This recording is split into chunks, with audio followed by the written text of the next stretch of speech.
सारे जमाने में सबसे बड़ा भाई बहन का प्यार होता है। गंगा की तरह पावन निर्मल रेशम और रेशम के धागों के साथ रक्षाबंधन की आप सभी को हार्दिक शुभकामनाएं। रक्षाबंधन आपके जीवन में नई खुशियाँ लाए, नई तरक्की आप करें। भाई बहन का प्यार इसी तरह लगातार बढ़े। पूरे देशवासियों को, क्षेत्रवासियों को, उत्तराखंड वासियों को DCL न्यूज़ की तरफ से हार्दिक शुभकामनाएं।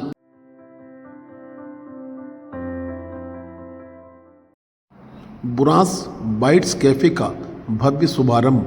महिला स्वयं सहायता समूह की आत्मनिर्भरता की नई उड़ान।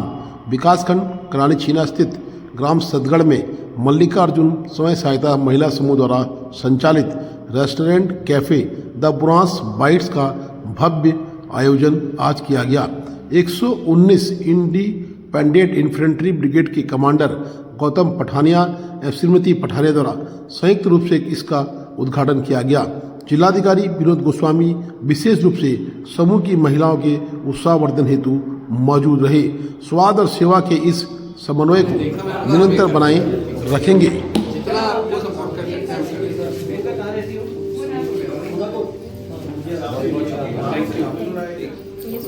आज हमारे लिए बड़ा ये सौभाग्य का दिन है और महिला सशक्तिकरण और आजीविका जो महिलाओं की है NRLM मिशन के तहत उसके जो बढ़ते कदम हैं उसी कड़ी में एक कदम और जुड़ा है हमारे यहाँ पर। हमारा जो मल्लिकार्जुन समूह ग्रुप है, स्वयं सहायता ग्रुप है, उसकी महिलाओं द्वारा आज यहाँ पर एक कैफे और रेस्टोरेंट जिसका नाम बुरांस बाइट्स है, आज उसका इनॉग्रेशन हमारी जो 119 इंडिपेंडेंट इन्फेंट्री ब्रिगेड है पिथौरागढ़ की, उसके कमांडर श्री गौतम पठानिया द्वारा इनॉग्रेशन किया गया है।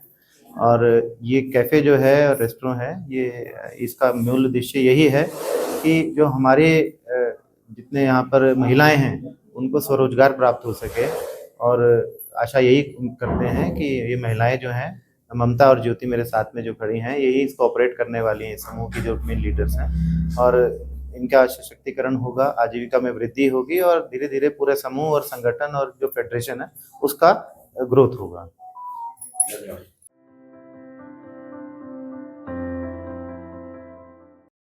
जिलाधिकारी विनोद गोस्वामी के द्वारा चौथे यात्री दल के साथ धारचूला के पर्यटक आवास गृह में मुलाकात की गई। बता दें कि उनके साथ दीपक सैनी भी मौजूद रहे। चौथा यात्री दल चाइना में प्रवेश कर चुका है। वह आज 9 तारीख को रक्षाबंधन के शुभ दिन पर 5वां दल धारचूला पहुंचेगा। जिलाधिकारी के द्वारा वहां पहुंचकर सभी लोगों से बात की गई और आवश्यक दिशा निर्देश भी यात्रियों को सुझाव के रूप में दिए गए।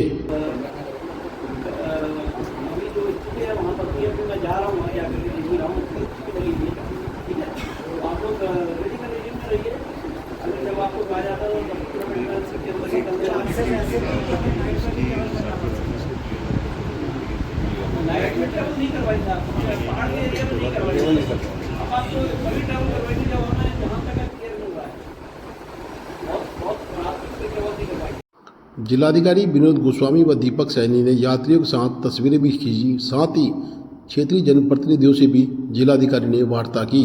तस्वीरों को भी जिलाधिकारी ने साझा किया है।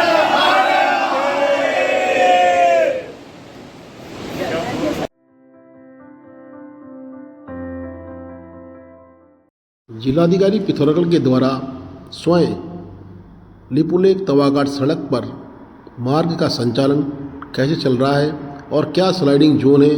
साथ ही उन्होंने धारचूला प्रशासन के SDM मनजीत सिंह, जो आजकल धारचूला में कुछ दिनों के लिए आए हैं, उनको व उनके साथ के कर्मचारियों को दिशा निर्देश जारी किए।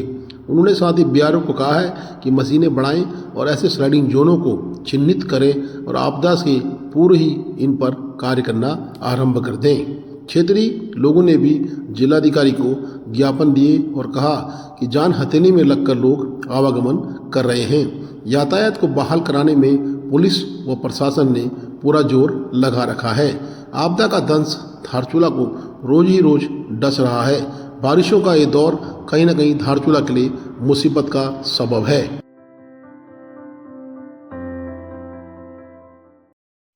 दारमा पंचाचूली विकास समिति द्वारा दारमा के 14 गांव के नवनिर्वाचित जनप्रतिनिधियों का अभिनंदन और स्वागत किया और ये अपेक्षा भी की गई कि चुने हुए प्रतिनिधि अपने गांव, क्षेत्र और समाज के लिए काम करेंगे। साथ ही इस अवसर पर निवर्तमान जनप्रतिनिधियों को भावपूर्ण विदाई भी दी गई और उनके कार्यों की भूरी भूरी प्रशंसा भी की गई। इस कार्यक्रम में दारमा पंचायत विकास समिति के अध्यक्ष देवेंद्र फुरमाल, उपाध्यक्ष किशन मोनाल मौजूद रहे।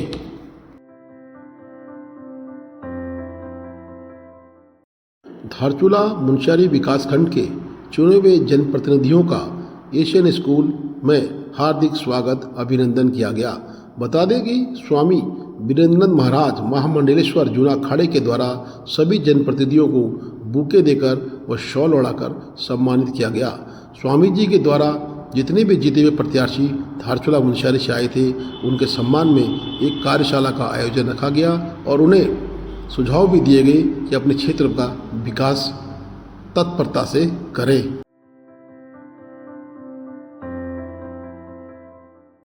भूस्खलन से प्रभावित गांव धापा का जिलाधिकारी या पुलिस अधीक्षक ने किया निरीक्षण।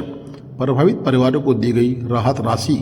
लगातार अतिवृष्टि के चलते विकासखंड मुंशियारी के ग्राम धापा में भूस्खलन की स्थिति उत्पन्न हो गई है, जिससे 7 परिवारों के मकानों में दरारें व कुछ परिवार पूर्ण रूप से क्षतिग्रस्त हो गए हैं।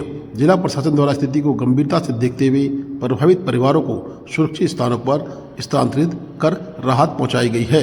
जिलाधिकारी विनोद गोस्वामी व पुलिस अधीक्षक रेखा यादव द्वारा ग्राम धापा पहुंचकर विस्थापित परिवारों से भेंट की गई।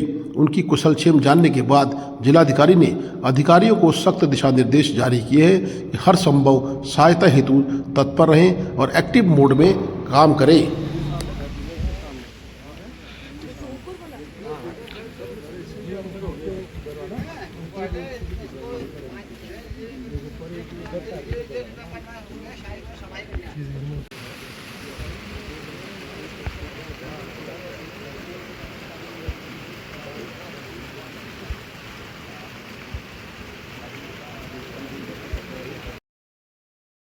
मौके पर ही राहत राशि का वितरण भी किया गया।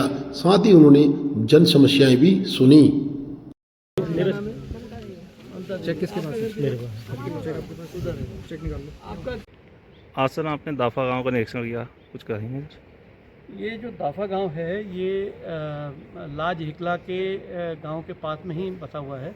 लाज हिकला में भी बहुत पहले 2009 में एक बड़ी आपदा आई थी। यहाँ पर आज हम लोग आए थे। यहाँ कल एक भूस्खलन की घटना हुई थी जिसमें कि 7 मकान जो है दब गए थे और कई और मकानों को भी खतरा उत्पन्न हो गया था।